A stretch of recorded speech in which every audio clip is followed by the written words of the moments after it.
Tapi Injil itu pernah memang ada ya Bang Juma ya untuk Nabi Isa alaihissalam. Ya, ketetapan yang terlontar dari lisan Nabi Isa alaihissalam. Inti pengajarannya secara lisan apakah ada mengajarkan mengatakan Nabi Isa aku ini Tuhan, atau Nabi Isa mengajarkan ajaran tauhid? Nabi Isa mengajarkan ajaran tauhid. Fattakullah wa atiun. Bertakwalah kepada Allah. Maksudnya bertakwalah kepada Tuhannya Abraham, Ishak dan Yakub. Bertakwalah kepada ajaran yang datang kepada para nabi. Takwa kepada Allah, tunduk berserah diri menjalankan kemudian apa yang datang kepada para nabi. Nah, itu yang diajarkan oleh Nabi Isa alaihissalam. Dan Nabi Isa pun mengajarkan untuk ditaati, untuk didengarkan. Makanya dikatakan barang siapa yang percaya kepadanya, maka dia sama halnya mentaati Allah, karena beliau adalah utusan Allah. Fattakullah wa atiun. Jadi orang yang percaya kepada Tuhannya Nabi Isa alaihissalam dan percaya kepada Nabi Isa menuju kepada jalan keseberang. Hada siratul mustaqim. Inilah jalan yang lurus itu. Jadi di zaman Nabi Isa alaihissalam sudah ada orang kafir ya? Gimana? Di zaman Nabi Isa alaihissalam sudah ada orang kafir ya? Ada orang kafir, orang yang menutup diri kepada ajaran Nabi Isa alaihissalam. Banyak sekali. Ya, makanya sampai Nabi Isa mengatakan, siapa di antara kalian yang akan menolong agama Allah? Nahnu ansarullah, kamilah yang akan menolong ajaran Allah. Jadi ajaran Allah itu memang harus ditolong. Maksudnya bukan Allah itu butuh penolong, enggak. Artinya ketika datang ajaran lewat para nabi, muncul pembangkang-pembangkang kemudian. Penolong agama Allah adalah mereka umat nabi tersebut yang dengan konsisten menjalankan hukum syariat yang didatangkan oleh para nabi. Mereka yang tidak menjalankan itu berarti mereka tidak menolong ajaran Tuhan. Mereka membiarkan ajaran Tuhan itu. Bahkan ada di antara mereka yang munafikun, mengaku menjalankan hukum Tuhan, tapi pada dasarnya adalah membangkang terhadap perintah Tuhan. Hanya nyamar-nyamar aja sebagai orang beriman. Gitu Bang Andi. Artinya adalah orang kafir ini memang beranak cucu sampai kepada Nabi Muhammad SAW. Artinya para nabi ini tugasnya berat ya menghadapi orang kafir ya. Iya, betul. Jadi kebanyakan mereka itu kerjanya hanya mengolok-olok. Mengolok-olok para nabi ketika kemudian nabi itu diutus. Ketika para nabi diutus oleh Allah, orang-orang terdahulu, orang-orang yang hidup pada zaman nabi itu diutus kepada mereka, itu senantiasa diolok, dihinakan, dinistakan kemudian oleh mereka. Membantah kenabiannya, ya, mereka tidak percaya kemudian kerasulannya, sampai mereka berupaya untuk membunuh. Nah, sehingga Allah kemudian membuat mereka semakin ingkar terhadap kebenaran itu. Seperti itu Bang Handi. Ya kalau dulu memang suka ngolok-ngolok ajaran para nabi. Di zaman Nabi Muhammad SAW ya, sebelum sampai ke Indonesia itu kan belum ada KUHP di sana ya. Artinya hukum negara. Dan di zaman sekarang ngolok-ngolok para nabi ini kan sudah ada hukum penista agama ya. Artinya double dong, double siksa dong kalau begitu Bang Juma. Iya, betul. Andai saja ada olok-olok. Makanya Allah mengatakan apa? Walaqad arsalna min qabli ketika Allah Subhanahu wa taala mengatakan kepada Nabi Muhammad, ketika Nabi Muhammad kemudian menerima Al-Quran, walaqad arsalna min qablika fi syi'il awwalin, dan sungguh aku Allah telah mengutus beberapa utusan sebelum engkau wahai Nabi Muhammad kepada umat-umat terdahulu, kata Allah. Wa ma yatihim mir rasulin illa kanu bihi yastahzi'un. Dan setiap kali seorang utusan datang kepada mereka, mereka selalu memperolok-olokkan rasul tersebut. Itu kata Allah. Itu kata Allah. Maka apa akibatnya? Wa ma ya'tihim mir rasulin illa kanu bihi yastahzi'un. Allah kemudian memasukkan kadzalika nasluquhu fi qulubil mujrimin. Karena mereka seling mengolok-olok utusan-utusanku, maka demikianlah aku masukkan olok-olokan mereka itu ke dalam hati mereka, orang-orang pendosa tersebut. Makanya coba kita lihat ya, penghujat-penghujat Islam itu ya. Coba kita lihat penghujat-penghujat Islam itu. Olok-olokan terhadap Nabi Muhammad yang mereka lakukan akan kembali kepada dirinya menjadi seorang pengolok. Kerjanya hanya mengolok Rasulullah. Kerjanya hanya menghina Rasulullah. Kerjanya hanya mencari kesalahan-kesalahan yang tidak ada pada diri Rasulullah. Mereka buat-buat karena minimnya ilmu mereka, karena kosongnya kemudian pemahaman mereka tentang Al-Quran, tentang hadits, dan yang ada hanya menghina, mencemooh, menistakan, merendahkan, menyudutkan baginda Rasulullah Muhammad sallallahu alaihi wasallam. Apa kata Allah? Kadzalika nasluquhu fi qulubil mujrimin. Demikianlah aku memasukkan kemudian hasil dari olok-olokan mereka itu ke dalam hati mereka sendiri, yaitu mereka orang-orang yang berdosa. Ini yang terjadi hari ini, Bang Handi. Tapi mereka ini adalah ya kafir yang beranak cucu, ya kerjanya hanya olo-olo tapi merasa berbahagia. Inilah pengaruh daripada iblis yang terkutuk, kan iblis kerjanya memang begitu.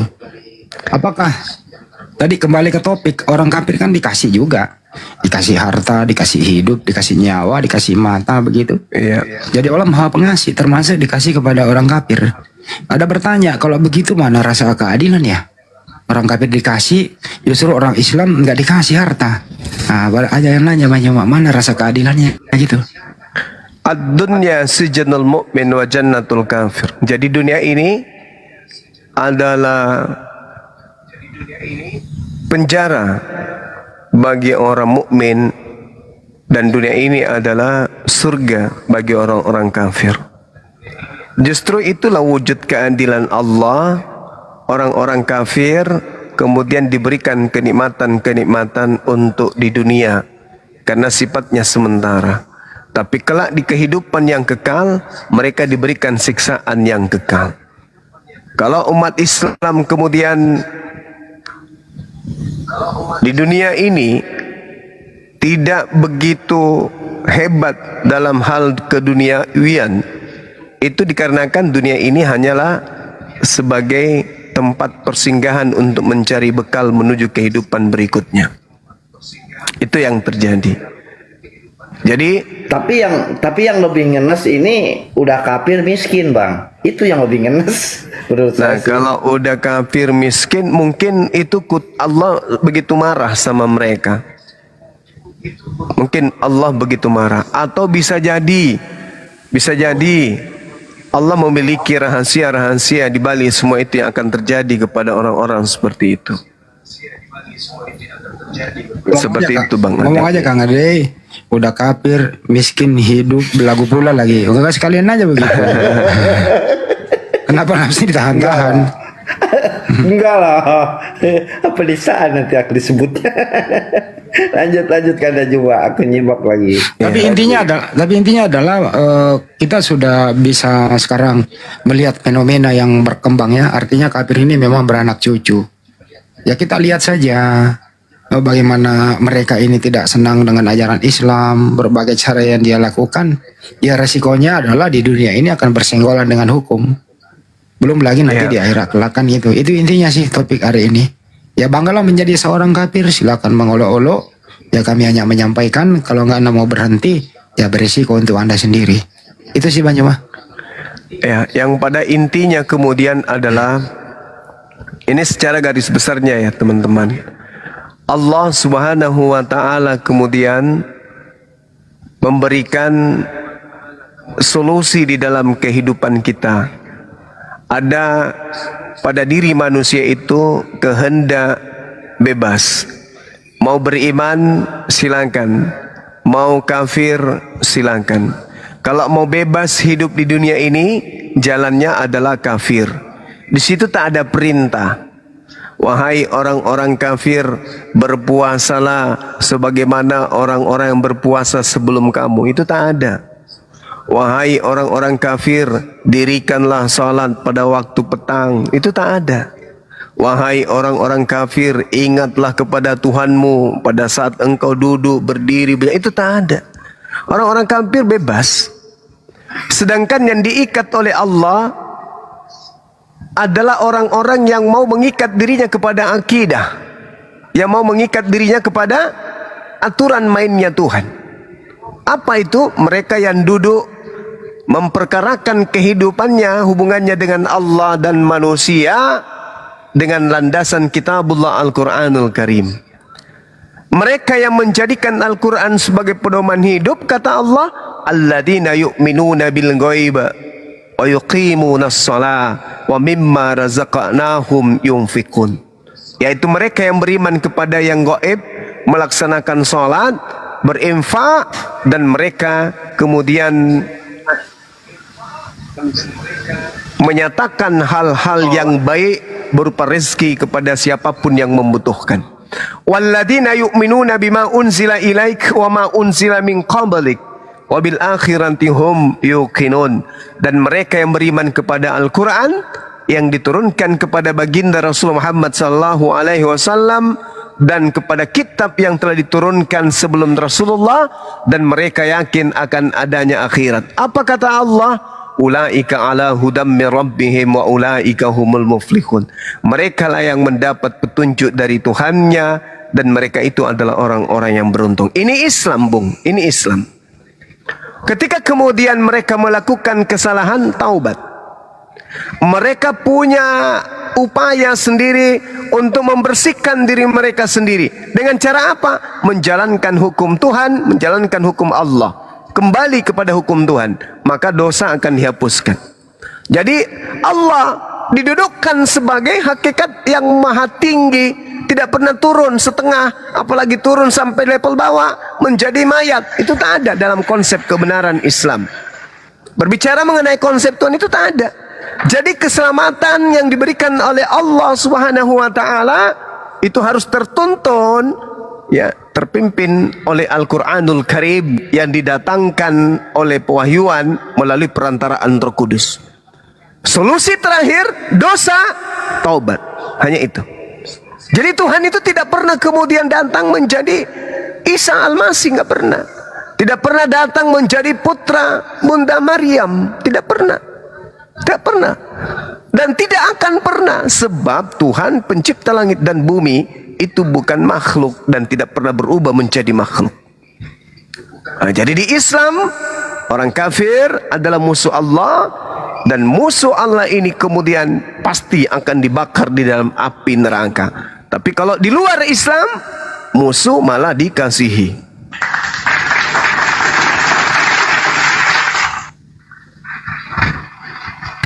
Kalau surat Al-Kafirun itu menurut antum sebaiknya disampaikan di mana layaknya surat Al-Kafirun itu?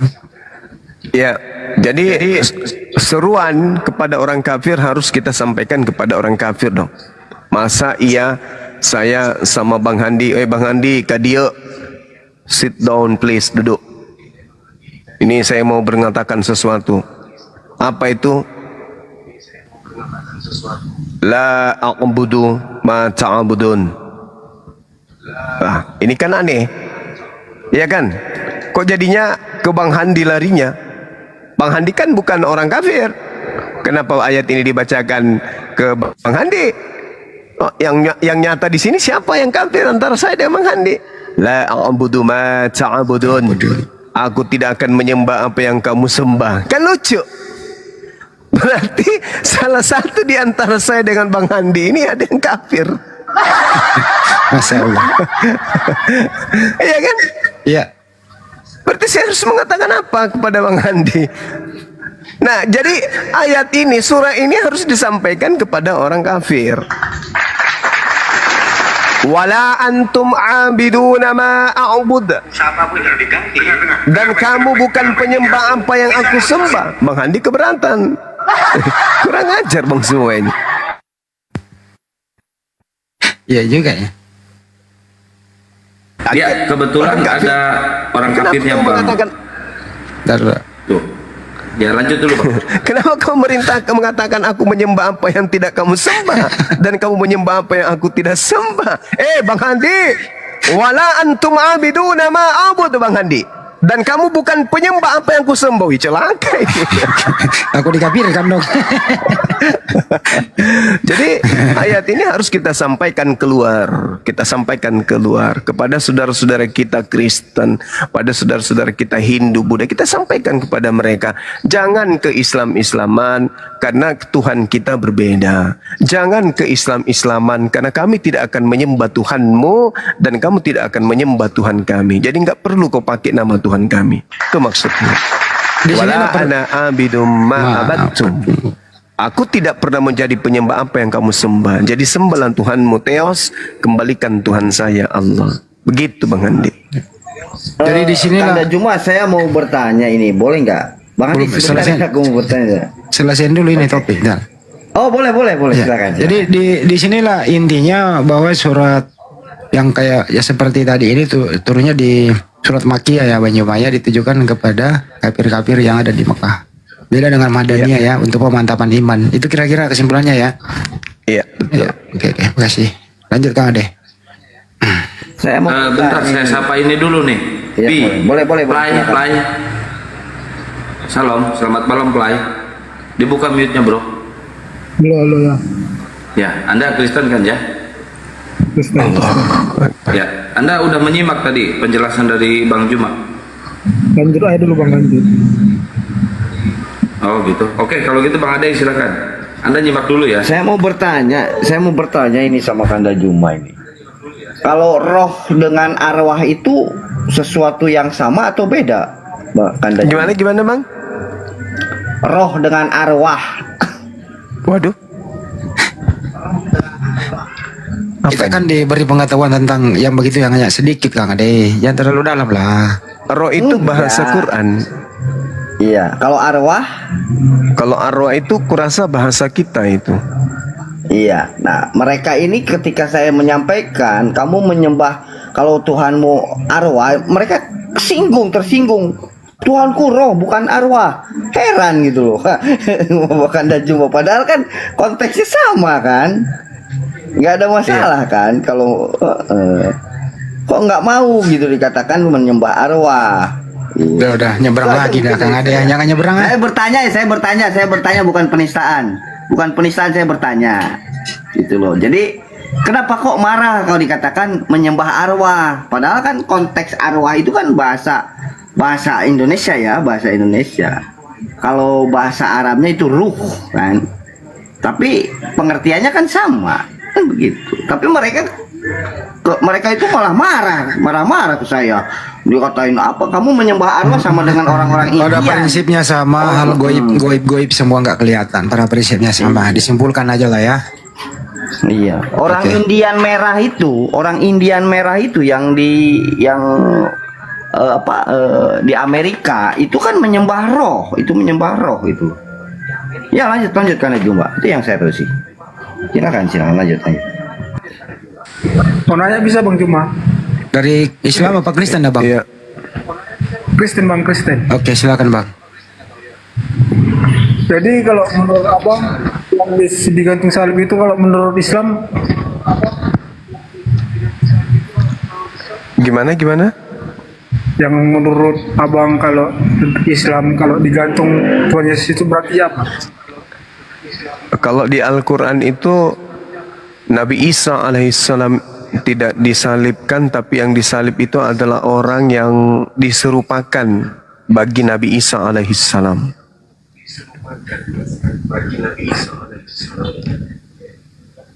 Isa Bang ya?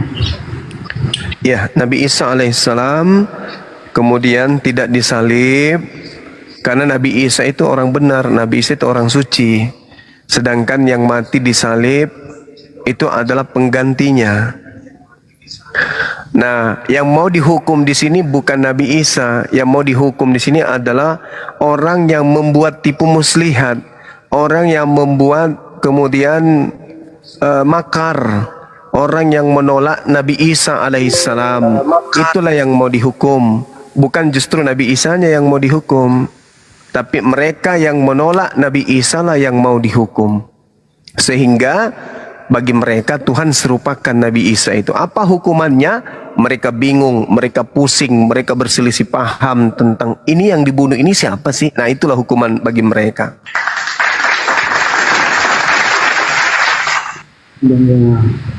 Soalnya kan heran juga perbedaannya apa, makanya bingung.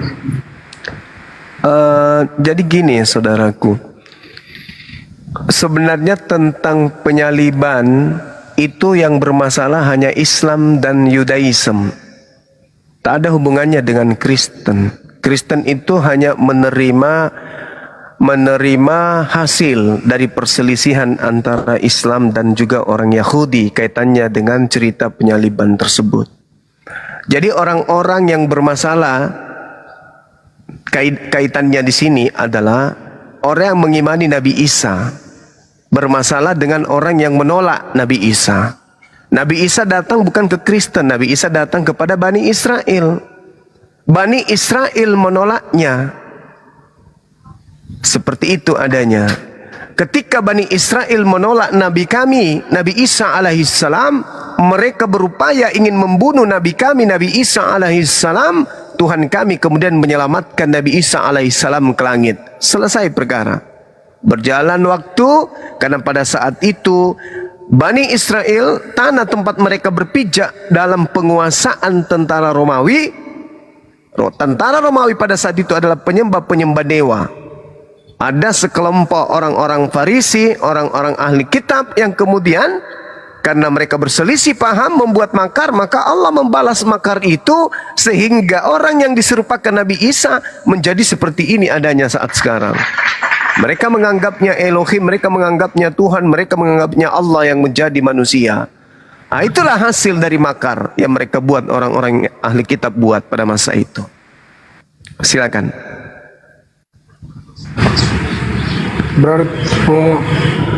Berarti Elohim itu sama kayak Yesus juga Bang ya? Elohim, Yesus manusia, Elohim adalah Tuhan yang disembah oleh Yesus. Muhammad juga ya Bang ya. Gimana? Muhammad juga kalau makanya ya. Berarti kalau Tritunggal itu Bang? Kalau Tritunggal itu teman-teman Kristen yang bisa menjawab itu Bang. Yang pada intinya saya hanya ingin menyampaikan bahwa menurut Yesus Tuhan itu cuma satu. Yohanes 17 nomor 3. Hidup kekal. Apa hidup kekal itu? Mengenal Tuhan satu. Bukan 3 tapi 1. Kata siapa? Kata Yesus. Markus 12 nomor 29. Di situ jelas tuh. Kemudian Yesus mengatakan Yohanes 17 nomor 3. Di situ jelas. Yesus tidak pernah kemudian keluar dari zona pengajarannya. Tetap saja Tuhan itu satu, Tuhan itu satu, Tuhan itu satu, Tuhan itu satu. Dan Tuhan yang diajarkan oleh Yesus, Dia yang mengutus aku ada di langit, Dia mengutus aku ada di langit. Tuhanmu yang Maha Kuasa ada di langit, bukan yang ada di bumi, yang sedang berpijak di bumi, bukan. Nah, yang membuatnya kemudian menjadi 3 atau apapun itu, nah itu tadi, ketika mereka orang-orang Yahudi membuat makar tentang Nabi Isa, lahirlah keadaan seperti itu. Ya Bang, paham Bang ya. Terima kasih Bang. Baik. Soalnya lagi belajar nih Bang. Ya, kita harus belajar Bang. Pelajari Bible dengan baik. Kami pun akan belajar tentang agama kami Islam dengan baik. Ya Bang, siap. Ya. Ketika kemudian di Islam ya, di Islam Nabi Isa itu datang kemudian mengajarkan dirinya di tengah-tengah Bani Israel. Nabi Isa alaihissalam menerangkan ketika Allah menjelaskan wa yu'allimuhumul kitaba wal hikmah wat tarah wal injil. Dia Allah mengajarkan kepada nabinya Isa putra Maryam ketetapan, hikmat Taurat dan juga Injil. Itu yang dikatakan oleh Al-Quran. Nah, kemudian beliau yang diutus ini diutus kepada Bani Israel. Beliau yang diutus yaitu Nabi Isa alaihissalam mengatakan kepada Bani Israel, wa rasulan ila Bani Israel. Apa kata beliau Nabi Isa? Inni qad ji'tukum bi ayatin min rabbikum.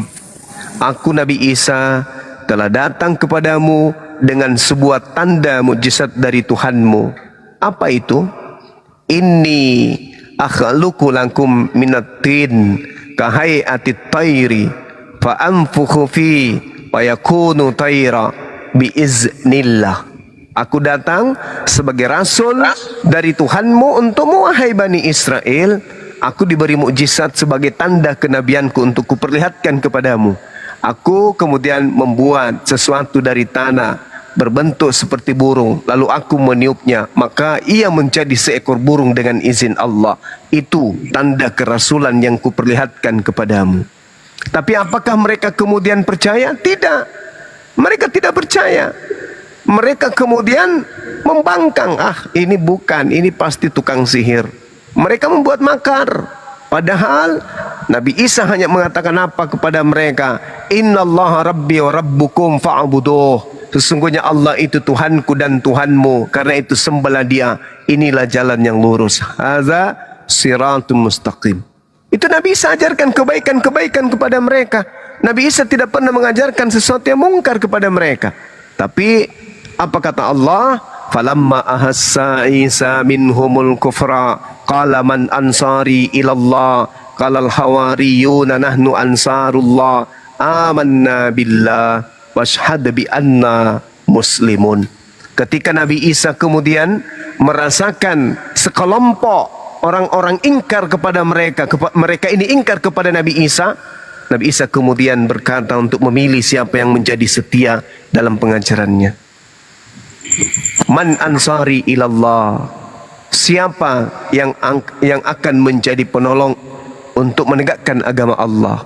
Maka sekelompok orang-orang yang disebut Hawariyun, mereka berkata, nahnu ansarullah amanna billah. Kami semuanya penolong agama Allah. Kami beriman kepada Allah dan saksikanlah bahwa kami adalah orang-orang muslim. Jadi sekelompok orang inilah yang kemudian menjadi penolong agama Allah. Tapi sebagian besar ingkar kepada Nabi Isa alaihissalam. Mereka yang ingkar inilah kemudian membuat makar. Mereka membuat makar. Ketika Nabi Isa memberikan sayembara, siapa di antara kalian wahai Bani Israel yang mau jadi pengikutku? Nih aku perlihatkan, aku membangkitkan orang mati, orang lumpuh aku buat berjalan, orang buta aku buat melihat. Ayo, siapa yang percaya kepada aku, ikut sama aku. Tapi ada sekelompok orang yang kemudian iri. Pembicaraan itu ngawur itu. Kau penyesat kau. Ngawur kau bicara kau. Mari kita buktikan apa yang saya sampaikan, boleh? Jangan diturunkan.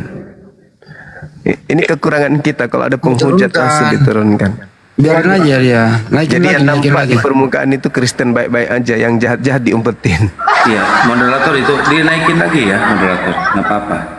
Sehingga yang Di-mute nampak aja. di Indonesia ini penghujat cuman Islam, karena teman-teman setiap ada penghujat langsung digolkan turun. Selama mereka tidak mengolok-olok ayat suci Al-Quran, hanya mengolok pribadi saya, lanjutkan. Menghina Nabi, ya, menghina Nabi kemudian sudah diingatkan, masih menghina lagi, diingatkan lagi. 3 kali diingatkan, tidak mau, turun. Nah gitu. Bang, boleh dilanjut lagi bang? Soalnya coba lagi bang. Iya. Jadi Nabi Isa datang kepada Bani Israel. Siapa di antara kalian yang mau beriman? Aku ini rasul yang diutus oleh Tuhanmu kepada kalian. Nih lihat nih, aku bangkitkan orang mati dengan izin Allah Tuhanmu. Aku buat orang buta melihat, orang lumpuh berjalan, orang kena penyakit sampar pun kusembuhkan di hadapanmu. Orang yang kena kusta aku sembuhkan. dengan izin Allah. Aku beritahukan kepadamu apa yang kamu makan dan apa yang kamu simpan di rumahmu sebagai tanda mujizat bahwa aku tahu apa yang kalian sembunyikan. Sesungguhnya pada yang demikian itu terdapat suatu tanda kebenaran kenabianku, kerasulanku untuk kalian, jika kalian adalah orang-orang yang beriman. Aku, kata Nabi Isa, wa musaddiqan lima baina yadai minat Torah wa liuhilla lakum ba'dal ladzi hurrima alaikum wa ji'tukum bi ayatin min rabbikum fattaqullaha wa atiun. Dan sebagai seorang yang membenarkan kitab yang ada di tangan kalian, yaitu Torah yang datang sebelumku, dan agar aku menghalalkan bagi kamu sebagian apa yang diharamkan untukmu di dalam kitab Torah, dan aku datang kepadamu membawa satu tanda mujizat dari Tuhanmu. Karena itu bertakwalah kepada Allah saja dan taat jugalah kepadaku. Innallaha rabbi wa rabbukum fa'budu. Hadza siratul mustaqim. Sesungguhnya Allah yang telah mengutus aku itu adalah Tuhanmu, itu juga Tuhanku. Karena itu sembahlah Dia. Itulah jalan yang lurus. Tapi mereka kemudian ingkar. Nah, pada saat mereka ingkar, Nabi Isa membuat sayembara. Beliau membuat sayembara kemudian. Man ansari ilallah, wahai Bani Israel yang ada di sini, dengarkan, unsur, dengarkan. Apakah kalian ingin menjadi teman, menjadi penolong ajaran agama yang aku bawa?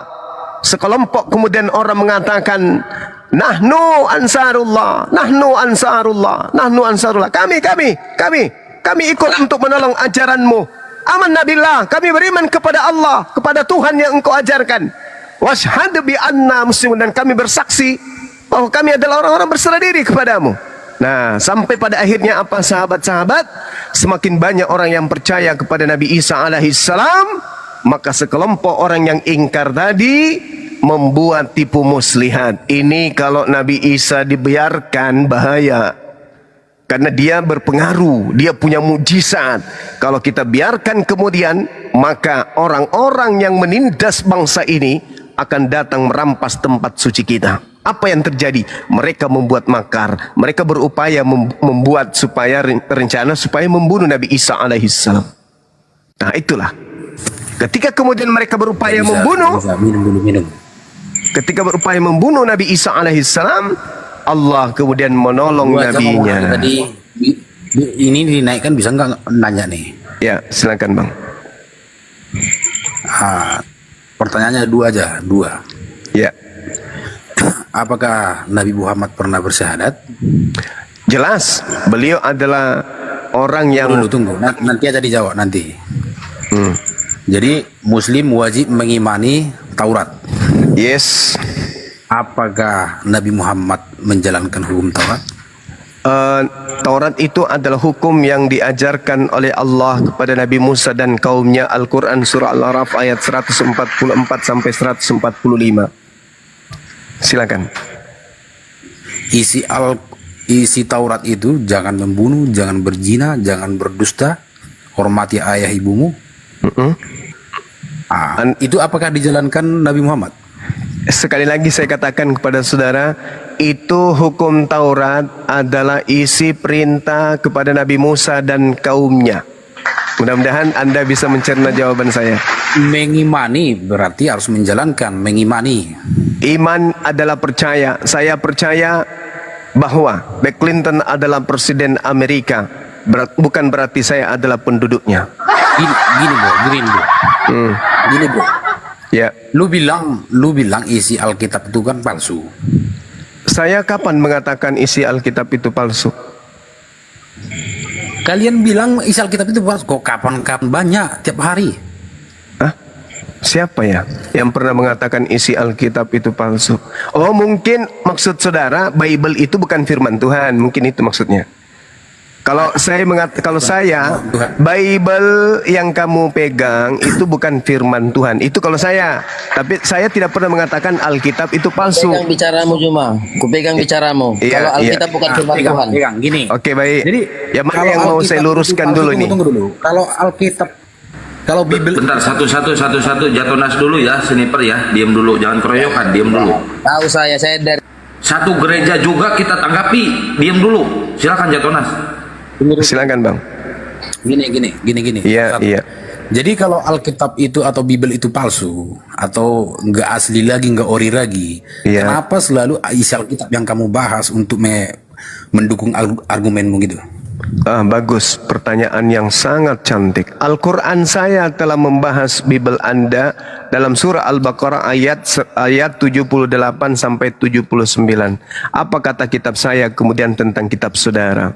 Wa minhum ummiyuna la ya'lamuna al-kitaba illa amaniya wa inhum illa yazunnun. Di antara mereka orang-orang kafir ada yang buta huruf yang tidak memahami kitab-kitab terdahulu kecuali hanya berangan-angan dan mereka hanya menduga-duga. Fawailul lil ladzina yaktubuna al-kitaba bi aydihim thumma yaquluna hadza min indillah liyastaru bihi thamanan qalila. Celakalah orang-orang yang menulis buku dengan tangan mereka sendiri kemudian mereka berkata ini dari Allah. Tuh.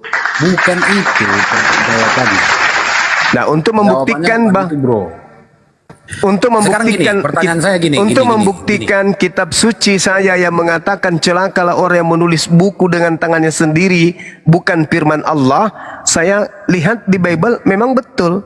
Bible itu bukan firman Allah, bukan firman Tuhan. Bible itu kitab saudara hanya terjemahan. Sekarang gini, Kitab saudara hanya terjemahan. Isi Bible itu, dengar dulu. Isi Bible itu menurut Anda itu betul apa tidak? Tidak, itu betul isinya. Kalau tapi tidak, kalau dikatakan sabar, kalau dikatakan itu firman Tuhan pencipta langit dan bumi, saya katakan bukan. Tapi betul itu adalah kitabnya Kristen, betul itu tulisannya seperti itu, betul. Saya katakan betul. Jadi kenapa lu iakan untuk membenarkan argumen lu gitu?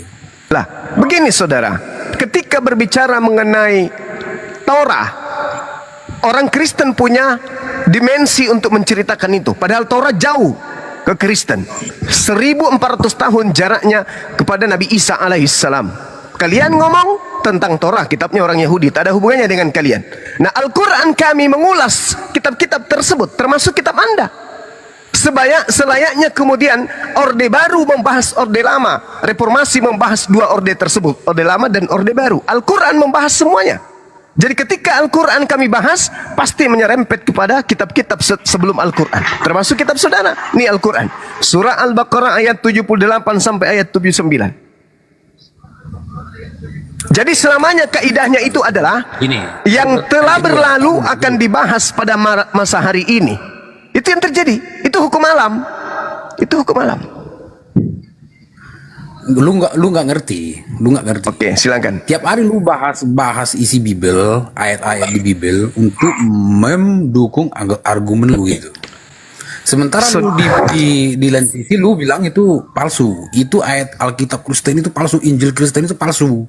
Al-Quran saya mengatakan loh, celakalah orang yang menulis buku dengan tangannya sendiri dan mengatakan itu dari Allah. Dengan kata lain kitab saya, sabar. Dengan kata lain kitab saya mengatakan bukumu itu bukan firman Tuhan. Buktikan sekarang kalau itu firman Tuhan, buktikan. Al-Quran saya mengatakan Bible bukan firman Tuhan. Ya, lu jawab palsu apa enggak? Berarti palsu kan?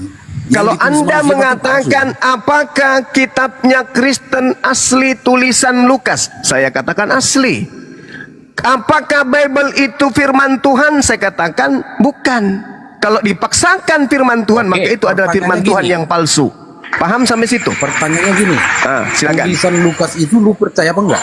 Saya percaya itu adalah tulisannya Lukas loh ya. Jadi kenapa di lain sisi lu bilang itu isi Bible itu palsu? Karena Anda mengatakan itu firman Tuhan. Muter bicaranya cuma Nah, kalau Anda mengatakan apakah itu asli, apakah itu asli tulisan Lukas, saya katakan asli. Tapi ketika Anda mengatakan apakah itu firman Tuhan, saya katakan bukan. Tapi kalau Anda memaksakan itu firman Tuhan, maka saya katakan itu firman Tuhan palsu. Sampai sini paham? Karena Lukas bukan Tuhan. Yohanes hidup bersama Yesus. Ya jelas dia sama dia.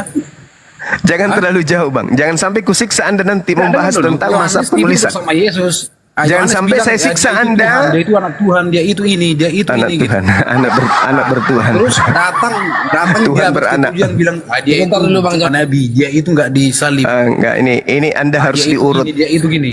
Anda diurut dulu kalau bicara kayak begitu, Bung. Ya. Taruhlah Al-Quran saya salah menurut taruhlah Al-Quran saya salah menurut saudara. Sekarang Lukas ini betul. Oke, Lukas betul. Betul sebagai apa? Firman Tuhan?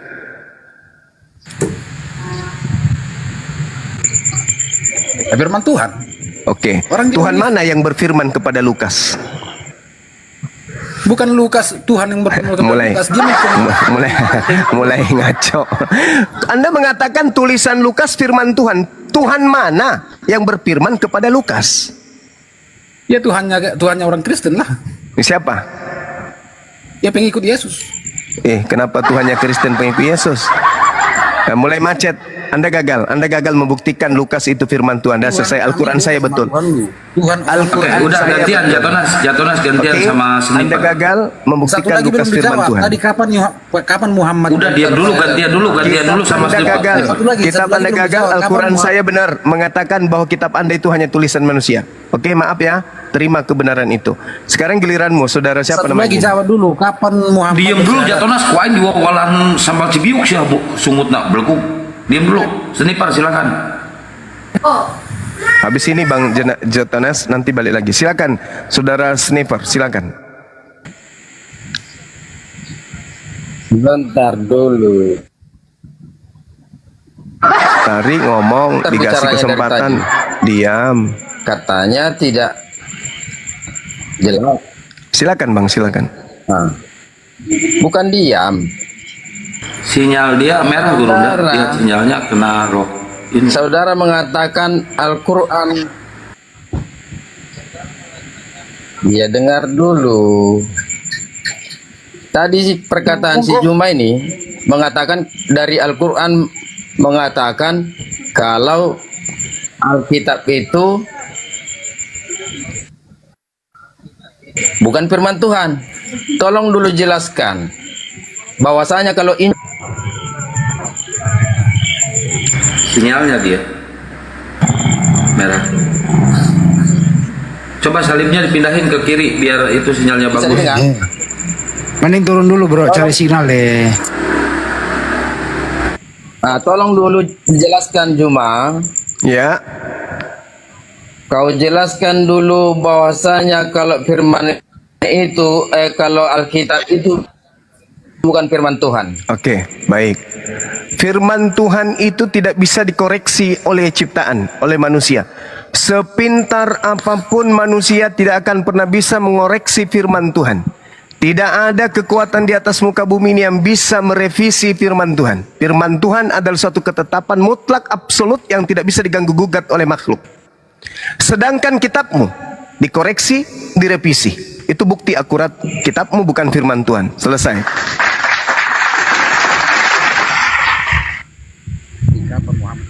Ada yang lebih berat lagi soalnya? Silakan. Sudah? Ya, sudah. Sudah? Ah, begini. Saudara sudah mengatakan seperti itu, ya kan?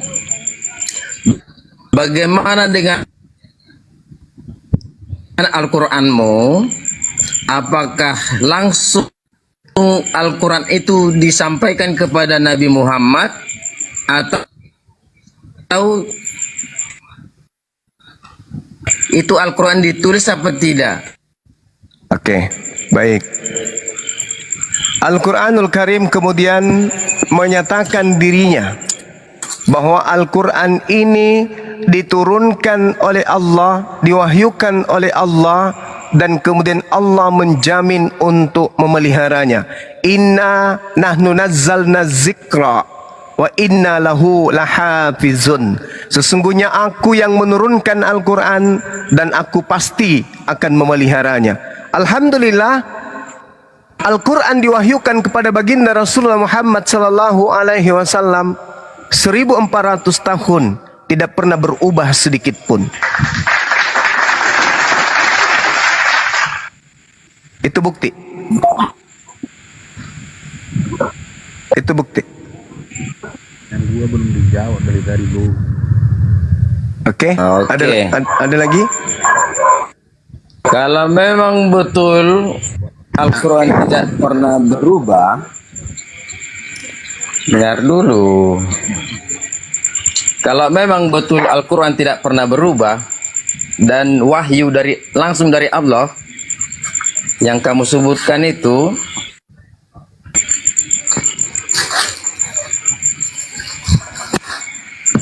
bisa dijelaskan Apa itu, Bang? siapa yang melihat dan bahwasanya Allah itu yang menurunkan kepada Muhammad. Oke, baik. Yang pertama Begini. Udah mau dijawab Senipar, lu diam dulu, sinyal lu jelek, dikowalan sama si Biuk siapa yang sungutna.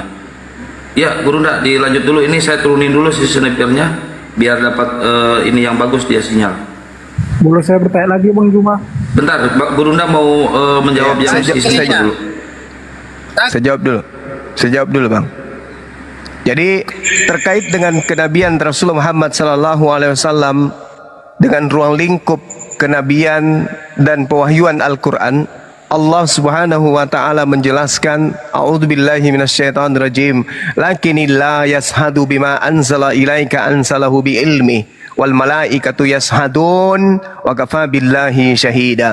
Tetapi Allah menjadi saksi atas Al-Quran yang diwahyukan kepadamu, wahai Nabi Muhammad. Allah menurunkan dengan ilmunya dan para malaikat pun menyaksikan itu, dan cukuplah Allah menjadi saksi atas pewahyuan Al-Quran. Allah jadi saksi. Oh, jadi Anda mengatakan Tuhan itu tidak maha melihat. Oh, jadi Allah aja jadi saksi gitu ya. Oke, Anda baca Yohanes 8 nomor 15, 16, 17. Kalau aku menghakimi, maka penghakimanku itu benar, sebab aku tidak seorang diri, melainkan aku bersama dengan Tuhanku. Dan bukankah di dalam kitab Taurat dikatakan dua saksi adalah sah? Akulah Yesus yang menjadi saksi, dan Bapakku yang di langit menjadi saksi. Jedar. Kata dia. Sekarang apa Muhammad pernah bilang kalau kalau Allah bersaksi pas dikasih ini? Al-Quranul Karim bukan ucapan Nabi Muhammad. Al-Quran adalah ucapan Allah. Lakinillah yashhadu bima anzala ilaika anzalahu bi ilmi. Dengan ilmu Allah, Allah kemudian mewahyukan Al-Quranul Karim. Sekarang untuk mengetahui kebenarannya kita nggak perlu saksi. Seibarat saya kasih analogi, ada orang hamil, Anda bertemu dengan anak Anda yang hamil kemudian. Tapi orang-orang mengatakan anak Anda ini hamilnya bukan orang, bukan manusia. Anda mengatakan tidak mungkin anak saya hamil. Dia belum ada suami, dia belum pernah menikah.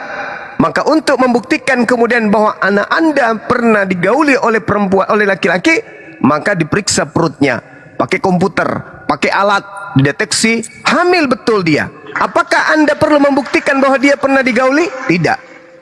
Tidak perlu Anda menjadi saksi pada saat dia digauli. Anda cukup melihat keadaan kandungan hasil ronsennya, hasil USG. Betul anak saya hamil, berarti ada yang melakukan. Begitulah Al-Quran. Kalau Anda bisa menunjukkan hari ini kesalahan Al-Quran, meskipun Anda tidak hadir pada masa itu, Anda bisa mengatakan Al-Quran bukan wahyu Allah. Tapi sebaliknya, ketika tidak ada kekuatan di atas muka bumi ini yang bisa menunjukkan kesalahan Al-Quran, tanpa kita lihat keadaan pewahyuan pada masa Nabi Muhammad, kita bisa menyaksikan hari ini kebenaran Al-Quran.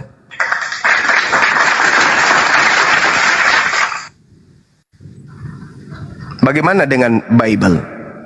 Siapa yang melihat Tuhan berfirman kepada Lukas? Siapa yang mengatakan Tuhan berfirman kepada Lukas? Di mana Tuhan berkata, aku berfirman kepada Lukas, aku yang mewahyukan kitab Lukas kepada Lukas? Ada? Bandingkan dengan Al-Quran. Lakinillah yashhadu bima anzala ilaika anzalahu bi ilmi. Subhanallah. Dan satu hal, ini saya titip buat teman-teman. Terjemahan itu bukan firman Tuhan. Terjemahan itu adalah upaya manusia untuk mengetahui isi daripada original teks sebelumnya. Kenapa Bible itu bisa direvisi? Kenapa Bible itu bisa dikoreksi? Karena Bible itu bukan firman Tuhan. Kenapa Al-Quran tidak bisa Pertanyaanku satu lagi dikoreksi? belum dijawab Kenapa dari tadi. Al-Quran tidak bisa direvisi? Karena Al-Quran itu adalah firman Tuhan. Terjemahannya silakan direvisi. Terjemahannya silakan diobok-obok. Terjemahannya silakan Anda ganti bahasanya menjadi bahasa daerah, bahasa internasional. Tapi bahasa Tuhannya tidak akan pernah Anda bisa sentuh. Bukti bahwa pertanyaan Al-Quran gua belum adalah wahyu dijawab. Allah. Silakan. Pertanyaan gue belum dijawab. Tadi kapan Nabi Muhammad syahadat? Nabi Muhammad ketika kemudian menerima perintah salat, beliau mempersaksikan la ilaha illallah dan mempersaksikan dirinya sebagai Rasulullah. Dia Di bersaksi mana tertulis itu? setiap dia salat, sallu kama ra'aitumuni usalli. Di mana Setiap dia ayatnya sholat- Muhammad bersyahadat? Muhammadar Rasulullah, la ilaha illallah. Itu adalah bacaan yang sangat lumrah di dalam Al-Quran. Persaksian Nabi Muhammad. Di Al-Quran, di mana Saudara, ayatnya di Al-Quran Muhammad bersyahadat? Saudara, yang disebut syahadatain adalah mempersaksikan Allah tidak ada Tuhan selain dirinya, dan mempersaksikan Nabi Muhammad adalah utusan dari Allah. Itu disebut syahadatain. Apakah Nabi Muhammad mengakui dirinya Nabi? Jelas dong. Apakah Nabi Muhammad mengakui Allah adalah Tuhannya? Jelas dong. Berarti setiap saat Nabi Muhammad melakukan syahadatain. Setiap dia salat, asyhadu an la ilaha illallah wa asyhadu anna Muhammadar Rasulullah. Itu salatnya, itu tahiyatnya Nabi Muhammad. Di mana ayatnya? Kok pakai ayat? Kenapa harus ayat? Iyalah. Kenapa harus pakai ayat? Kenapa harus ayat? Harusnya ada di Al-Quran. Ada di Al-Quran, Muhammadar Rasulullah, Rasulullah wa khataman nabiyyin. Itu. Dia Ya, ayatnya adalah di mana? Rasul. Ditulis di mana? Dia adalah Nabi. Dan Allah adalah Tuhan satu-satunya. Artinya, beliau bersaksi tiada Tuhan selain Allah, dan dirinya adalah Rasul utusan Allah. Saya juga bisa bersaksi seperti itu. Silakan Anda bersaksi. Saya juga bisa Yang bersaksi penting seperti jangan itu. munafik, jangan berbohong.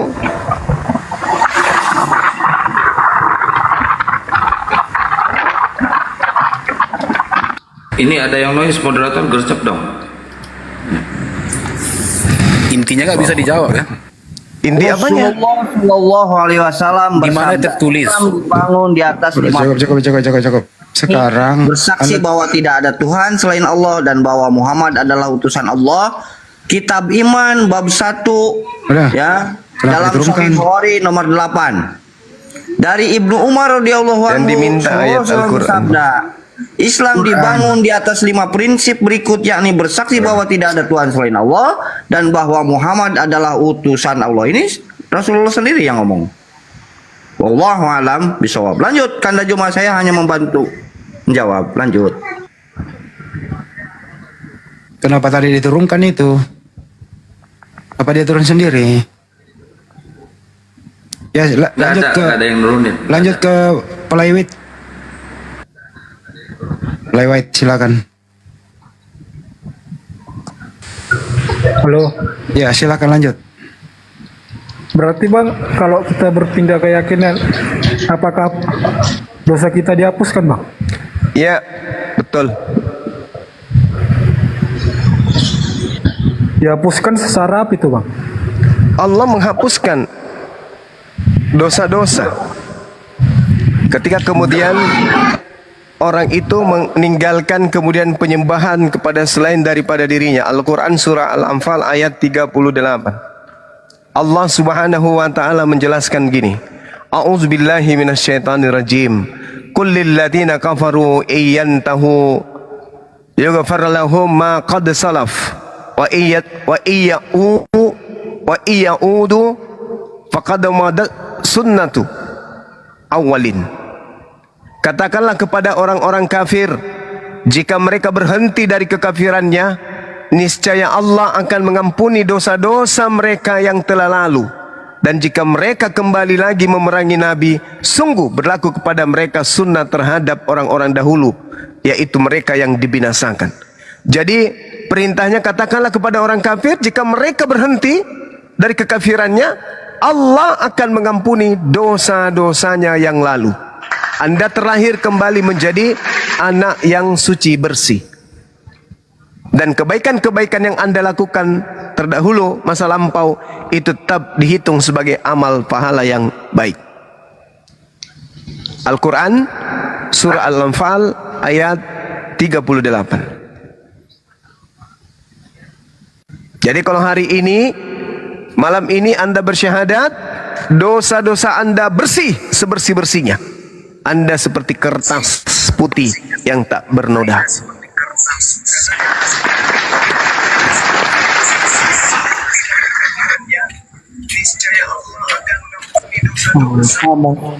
Ya. Lagi bang, mau ditanya bang?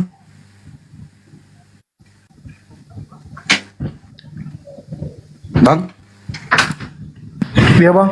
ada lagi mau ditanya? Iya ya. Itu aja sih bang. Oke. Abang standby sini aja ya, mikir-mikir pertanyaan selanjutnya.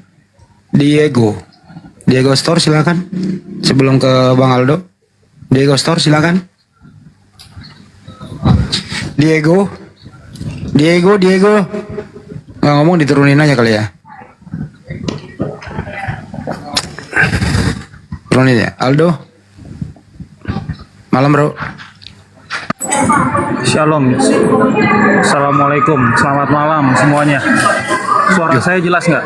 Ya, agak berisik kayaknya di tempat ramean ya.